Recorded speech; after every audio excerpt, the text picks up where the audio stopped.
Eto na nga mga chong, marami tayong basketball updates.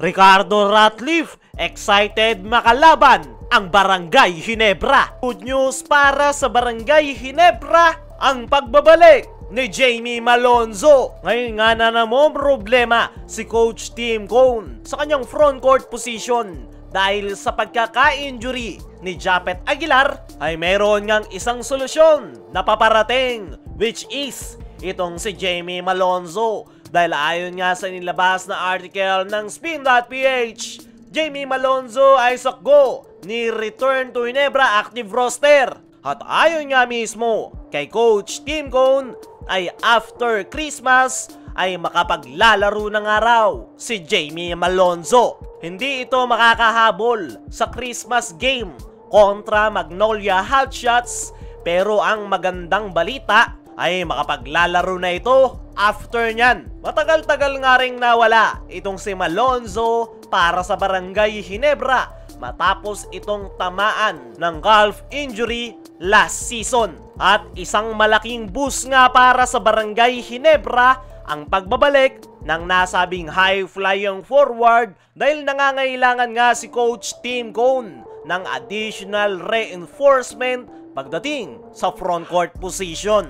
As of now ay itong si Troy Rosario ang sinasandalan ni Coach Tim Cone sa loob ng painted area. Kaya naman, napakalaking tulong talaga para sa kanilang kupunan ang napipintong pagbabalik nitong si Jamie Malonzo. Alam naman natin, yung mga kayang gawin nitong si Malonzo, nandoon ang kanyang depensa na pinaka maiko-contribute niya sa kanyang kupunan ngayong conference. Hindi rin po pwedeng mawala yung offensive side nitong si Malonzo. Sabihin na natin na hindi mailabas ni Malonzo yung kanyang athleticism, ay meron pa rin itong maitutulong, which is yung kanyang perimeter at outside shooting. Pero ayon nga sa ating mga trusted source, ay maganda yung naging recovery ni Jamie Malonzo. Actually, last conference ay pwede na daw sana itong paglaruin ng Ginebra,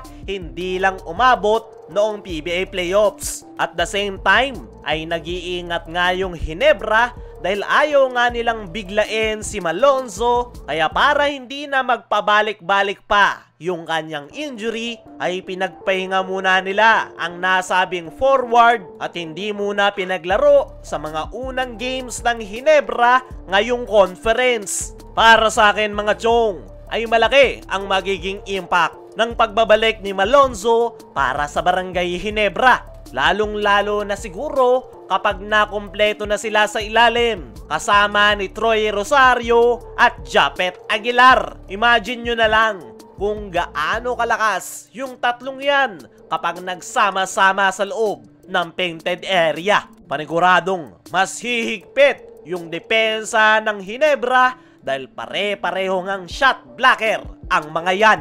Lalong-lalo na siguro pagdating sa opensa, mas magkakaroon ng mas maraming option si Coach Tim sa loob ng painted area at yun nga yung magiging malaking epekto ng pagbabalik nitong si Jamie Malonzo. Pero sa ngayon ay si Troy Rosario muna yung makakasama nitong si Jamie sa kanyang pagbabalik sa Barangay Ginebra dahil as of now ay wala pang kasiguraduhan kung kailan makakabalik itong si Japet para sa Barangay Ginebra. Pero sa ngayon ay isang magandang balita ang pagbabalik ni Jamie sa Barangay Ginebra.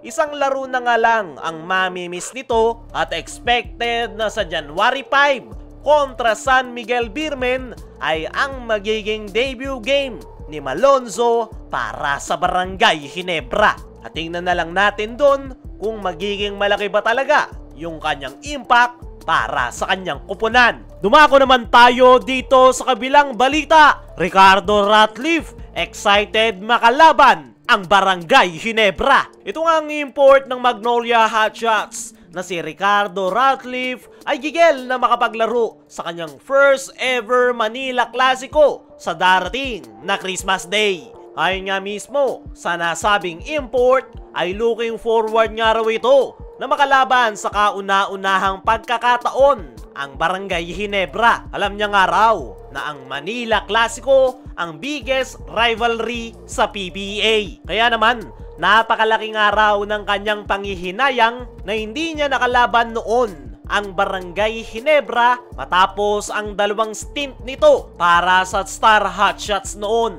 Kaya naman, masayang araw itong si Ricardo Ratliff na makakalaban niya na sa wakas ang Ginebra at magiging parte ng rivalry ng 2 kupunan. Isa pa nga sa nagpapa-excite kay Ricardo Ratliff ay ang magiging crowd sa loob ng game venue. Ine-expect nga nito na magiging jam-pack ang Christmas game dahil special na araw nga yan para sa mga PBA fans. Kaya naman, ibibigay niya nga raw ang kanyang buong makakaya para tulungan ang kanyang kupunan na talunin ang Barangay Ginebra. At noong matanong kung anong preparation ang kanilang ginagawa para sa Christmas game kontra Ginebra, ay sa ngayon ay mayroon na nga raw silang playoffs mindset. Nakukuha ng araw nila yung kanilang redeem. Kaya naman, kumpiyansa itong si Ricardo Ratliff na magagawa nilang matalo ang Barangay Ginebra. Para sa akin mga chong,